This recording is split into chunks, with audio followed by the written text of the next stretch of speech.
AP liquor scam case దర్యాప్తు మరింత speedup అయింది. రిటైర్డ్ ఐఏఎస్ అధికారి రజత్ భార్గవ్ కు సిట్ నోటీసులు జారీ చేసింది. రేపు ఉదయం 11 గంటలకు విచారణకు రావాలని నోటీసుల్లో పేర్కొంది. గతంలో ఎక్సైజ్ ప్రత్యేక ప్రధాన కార్యదర్శిగా రజత్ విధులు నిర్వహించారు. మద్యం పాలసీ రూపకల్పన, రెవెన్యూ లాంటి పలు అంశాలు పర్యవేక్షించినట్లు తెలుస్తోంది. ఈ నేపథ్యంలోనే ప్రభుత్వ ఖజానాకు ఆయన నష్టం కలిగించారనే అభియోగాలు ఉన్నాయి. దీంతో సిట్ విచారణకు రావాలని తాజాగా నోటీసులు జారీ చేసింది.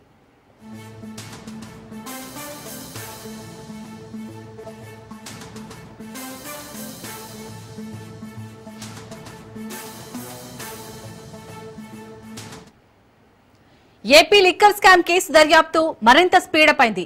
రిటైర్డ్ ఐఏఎస్ అధికారి రజత్ భార్గవ్ కు సిట్ నోటీసులు జారీ చేసింది. రేపు ఉదయం 11 గంటలకు విచారణకు రావాలని నోటీసుల్లో పేర్కొంది. గతంలో ఎక్సైజ్ ప్రత్యేక ప్రధాన కార్యదర్శిగా రజత్ విధులు నిర్వహించారు. మద్యం పాలసీ రూపకల్పన, రెవెన్యూ లాంటి పలు అంశాలు పర్యవేక్షించినట్లు తెలుస్తోంది. ఈ నేపథ్యంలోనే ప్రభుత్వ ఖజానాకు ఆయన నష్టం కలిగించారనే అభియోగాలు ఉన్నాయి.